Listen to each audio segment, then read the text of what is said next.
Welcome to study विज्ञान प्रकाश। तो दोस्तों यूपी पीसीएस की प्रारंभिक परीक्षा जो कि 17 मार्च को होने जा रही है, तो इस परीक्षा में करंट अफेयर बहुत ही निर्णायक रहेगा। कुल मिला के देखा जाए तो लगभग 25 प्रश्न आपको मिलेंगे करंट अफेयर से।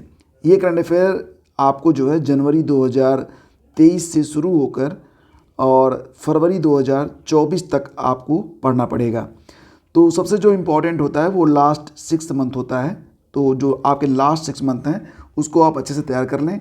आपको यहाँ से मैक्सिमम क्वेश्चन देखने को मिल जाएंगे, यानी कि अगर 25 प्रश्न हुए तो 20 प्रश्न आपको मिल जाएंगे लास्ट 6 मंथ से। तो ये जो सीरीज यहाँ पर स्टार्ट की जा रही है दोस्तों, इसमें आपको करंट अफेयर के सारे इंपॉर्टेंट एमसीक्यूज वन लाइनर के रूप में दिए जा रहे हैं। अगर आप लोगों का समर्थन मिलता रहा तो ये सीरीज लगातार चलती रहेगी। चलिए शुरू करते हैं।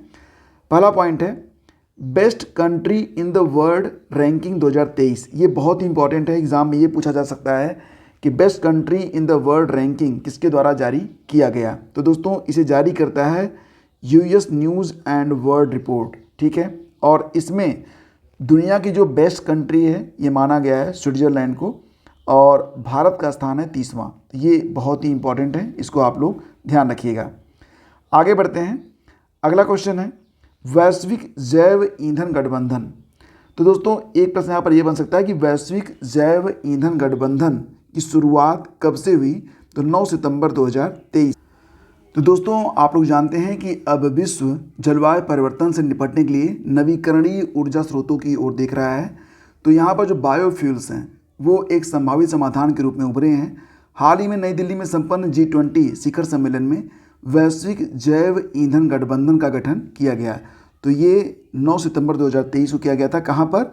नई दिल्ली में G20 शिखर सम्मेलन के दौरान। अगला पॉइंट है काठमांडू कलिंग साहित्य सम्मेलन। इसका आयोजन 1 से 3 सितंबर को किया गया। कहाँ पर? तो नेपाल के ललितपुर में इसका आयोजन किया गया था। फिर फ्रेंड्स अगला क्वेश्चन होगा यहाँ पर आपका कि 43वां आसियान शिखर सम्मेलन, तो इसका आयोजन कहाँ पर किया गया। तो ध्यान दीजिएगा कि 2023 में आसियान का यह 43वां संस्करण था, और आसियान शिखर सम्मेलन 2023 ये हुआ था इंडोनेशिया की राजधानी जकार्ता में। ये काफ़ी इंपॉर्टेंट क्वेश्चन है, एग्जाम में आ सकता है। विश्व प्रतिभा रैंकिंग 2023 जारी की गई किसके द्वारा? तो IMD के द्वारा। IMD मतलब international institute for management development. और IMD के जो कुल देश हैं दोस्तों, इसमें कुल मिला के देखा जाए तो विश्व प्रतिभा रैंकिंग ये जारी की गई है। कुल 64 देशों पर इसे जारी किया गया है, जिसमें पहली रैंक मिली है स्विट्ज़रलैंड को। भारत है 56वें स्थान पर, ठीक है। आगे बढ़ते हैं।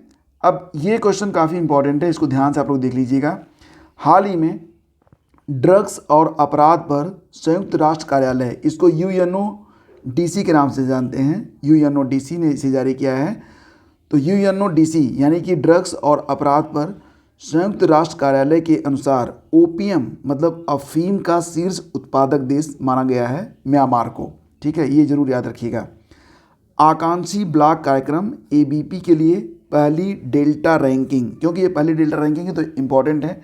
आकांक्षी ब्लॉक कार्यक्रम के लिए पहली जो डेल्टा रैंकिंग है ये जारी किया गया है नीति आयोग के द्वारा।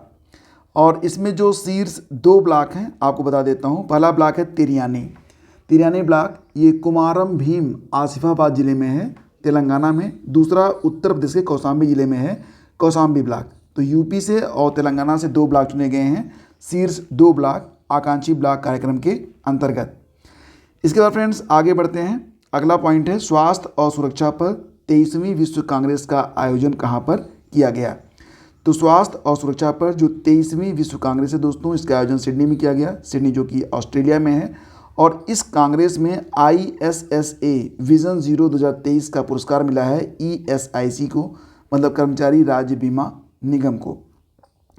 9वीं इंडिया फूड एक्सपो 2023 का आयोजन कहाँ पर किया गया। तो दोस्तों 9वां इंडिया फूड एक्सपो 2023 इसका आयोजन लखनऊ में किया गया। किसके द्वारा किया गया? तो इंडियन इंडस्ट्रीज एसोसिएशन के द्वारा। इसमें भागीदार देश रहा था वियतनाम। बाली यात्रा महोत्सव ये कहाँ पर मनाया जाता है? तो काफ़ी इंपॉर्टेंट है, ये उड़ीसा में मनाया जाता है। बाली यात्रा महोत्सव उड़ीसा की राजधानी कटक में। तो ध्यान दीजिएगा बाली यात्रा महोत्सव ये बहुत ही इंपॉर्टेंट है। और इसके बाद अगला पॉइंट है उत्तर प्रदेश में देश का पहला टेलीकॉम सेंटर ऑफ एक्सीलेंस कहाँ पर स्थापित किया जाएगा? तो उत्तर प्रदेश में देश का पहला टेलीकॉम सेंटर ऑफ एक्सीलेंस ये स्थापित होगा सहारनपुर में। कहाँ पर होगा? सहारनपुर में। ग्रीन बिल्डिंग कांग्रेस 2023 का आयोजन कहाँ पर किया गया? तो चेन्नई, तमिलनाडु में। बीबीसी द्वारा 100 प्रेरक और प्रभावशाली महिलाओं की सूची में कितनी भारतीय महिलाओं को शामिल किया गया है? तो कुल 4। इनके नाम इस प्रकार से हैं: हरमनप्रीत कौर जो कि खेल श्रेणी के अंतर्गत आती हैं, दिया मिर्जा मनोरंजन, जेत सुनमा तेंजिन पालमो संस्कृति और वैदिक श्रेणी के अंतर्गत, और आरती कुमार राव जलवायु पायनियर श्रेणी के अंतर्गत। तो ये वो 4 महिलाएं हैं जिनको बीबीसी द्वारा 100 प्रेरक प्रभावशाली महिलाओं की सूची में शामिल किया गया है। तो दोस्तों एक क्वेश्चन आप लोगों से मैं और करूंगा कि किस संस्थान ने इस कार्यक्रम का आयोजन किया। तो दोस्तों यहाँ पर जो प्रश्न है वो ये है कि ग्लोबल प्रोफेशनल अकाउंट्स कन्वर्सेशन, इसको आप अगर आप शॉर्टकट में लिखेंगे तो क्या लिखेंगे? GLOPAC, global professional accounts convention. ये कहाँ पर आयोजित किया गया दोस्तों? तो इसका आयोजन किया गया था गांधीनगर में, गांधीनगर गुजरात में इसका आयोजन किया गया। और इस कार्यक्रम का आयोजक कौन था? तो institute of chartered accounts of India. ठीक है, तो दोस्तों ये कुछ इंपॉर्टेंट क्वेश्चंस हैं। इसी प्रकार की सीरीज लगातार चलती रहेगी, बने रहिए हमारे साथ। हम मिलते हैं आपसे अगले वीडियो में। Thank you so much.